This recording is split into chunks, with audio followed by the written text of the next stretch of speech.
C'est vrai, rejeter l'autre, c'est prendre le risque de rejeter le Mashiach aussi, c'est vrai. Au moins son Mashiach à lui.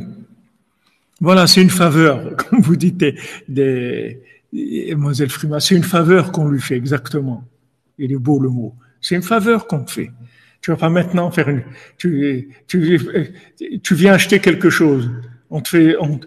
Ça aussi, il y a des gens qui sont comme ça. C'est des trucs, mais des réactions incompréhensibles.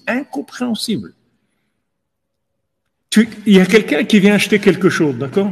Il vient acheter quelque chose. Il vient acheter, je sais pas, un service de table, ok?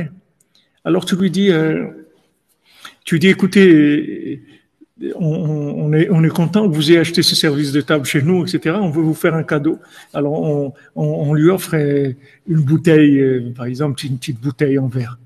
Il dit, ah mais cette bouteille là, vous avez pas un truc qui est en couleur. Il commence à avoir des exigences mais attends, tu payes pas ça, on te le fait cadeau. Au moins, dis merci, sois souriant. Même si tu sors, tu la jettes, ok, mais au moins. Mais c'est incroyable. Combien de fois on voit ça?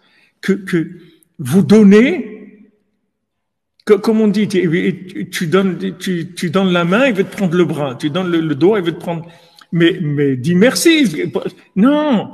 Vous n'avez pas le truc là ah ouais, non, mais vous n'avez pas un autre truc qui soit et il commence et après tu dis tu regrettes, tu dis qu'est-ce que je fais des faveurs à des gens?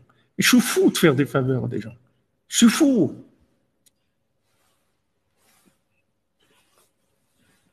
Des gens, vous essayez de les arranger au maximum, vous allez vers eux au maximum. Et après, vous voyez que ça se retourne tout contre vous.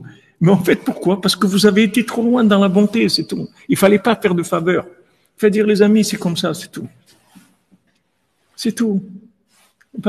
Vous commencez les faveurs, ça commence la personne, elle commence à sentir qu'elle peut prendre, et elle commence à prendre, et à exagérer. Ils exagèrent, les gens. Donc, vous voyez que c'est très, très difficile à gérer ces choses-là. C'est pas évident. Si on n'a pas la prière, on sait pas où on va. On sait pas du tout où on va. De la graisse, comme lui dit Jean-Luc. Ouais. Les ivoux, c'est dur, c'est vrai, il y a beaucoup de divorces, mais les divorces, ils viennent du fait que de l'ego, parce que les gens, ils ont des existences. Ils ont des existences propres. Ils veulent pas partager. Ils veulent pas se soumettre. Ils veulent pas se soumettre, les gens. On supporte, c'est tout. Qu'est-ce qu'il y a? On supporte, c'est tout. On n'est pas... On supporte. On supporte au nom de Dieu, c'est tout.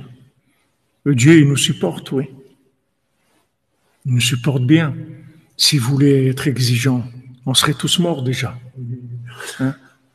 Donc, il nous supporte, oui. Ah, voilà. À l'image de Dieu, on supporte, c'est tout. Non, les gens, ils veulent exister. Elle dit, ah non, moi, tu comprends, c'est pas comme ça. Elle veut jamais sortir ou elle veut jamais aller en vacances. Moi, je suis pas. Moi, je truc, moi, je ça. Moi, tu comprends, je veux. Les gens, ils veulent pas supporter. Ils veulent pas supporter. Mais sache que quand tu supportes pas, toi-même, tu deviens insupportable. C'est toi-même qui va être insupportable après. Tu vois bien qu'Hachem, il nous supporte à tout. Alors supporte, c'est tout.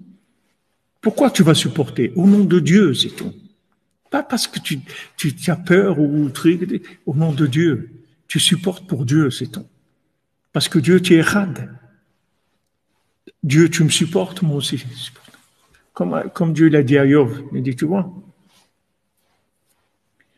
le petit arbre là que j'ai fait pousser au-dessus de toi, qui te faisait de l'ombre.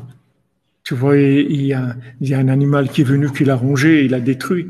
Il dit, tu as vu que j'étais malheureux. Ah ouais, il dit, j'étais énervé, terrible. Cet animal est venu, il a rongé l'arbre, cet arbre qui me faisait de l'ombre et tout. Et il dit, regarde, toi, un arbre que tu n'as jamais connu, il a poussé en une nuit. Qu'est-ce que tu as avec cet arbre, toi? Rien du tout. Fonctionnellement, il te donnait de l'ombre, c'est tout. Mais qu'est-ce que tu as avec l'arbre? Rien. Et dis-moi, tu veux une ville entière comme Nineveh? où il y a des hommes, des femmes et des enfants, tu veux que je les détruise. Tu crois que moi, je veux les détruire? Tu crois que moi, je veux détruire quelque chose? Comment tu peux imaginer quelque chose comme ça? Je t'envoie pour que tu les remettes en place. Tu leur dises, attention, faites attention. Le Gibor, quand il arrive dans le Waldvilla, il remet les gens à leur place. Il dit, attention les amis, attention, vous êtes en train d'exagérer.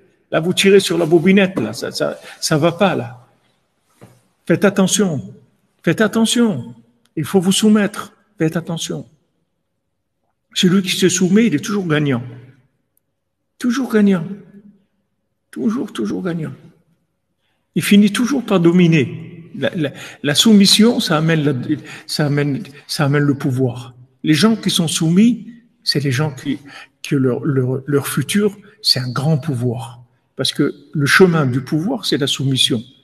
Et on voit qu'Hachem, qui a tous les pouvoirs, c'est le plus soumis de tout ce qu'il y a dans le monde. Il n'y a personne qui est autant soumis qu'Hachem. Regarde, Hachem, il donne à ses ennemis, il leur donne. Il donne aux ennemis. Tu vois Amalek, il respire, il vit, il va, il fait des trucs, c'est le nouvel ordre, il fait des... Hachem, il le supporte, il lui donne la vie. Il n'y a pas quelqu'un soumis comme Hachem. Et c'est lui qui a tous les pouvoirs. Une personne soumise, c'est elle qui a le pouvoir. Parce que celui qui est soumis, il est à l'image de Dieu. Mais on n'est pas soumis parce qu'on a peur ou qu'on n'a pas... Ou on est soumis pour Dieu, c'est tout. Et on le dit à Dieu. Tu dis, tu vois Dieu, tu vois là, je peux dire, je peux faire, je ne fais pas pour toi. Parce que je sais que tu veux qu'on soit en paix, dis rien. Et les gens, ils ont leurs limites, c'est tout. Leur ego, il a leurs limites. Quand ils arrivent à leurs limites, ils éclatent, c'est tout. Comme aujourd'hui, les gens, ils sont dans l'ego, prendre. Dès qu'ils n'arrivent plus à prendre ce qu'ils ont envie de prendre, alors ils envoient balader. Tu peux pas avoir une vie soumise. Non, mais quand même, il faut que j'existe et tout. Pourquoi Dieu, il n'existe pas? Dieu, il fait tout le monde lui appartient. Ça veut dire, il faut que tu existes. Tu vas permettre à quelqu'un d'autre d'exister. C'est pas bien, ça? Tu vas permettre à des enfants d'avoir des parents. C'est pas bien, ça?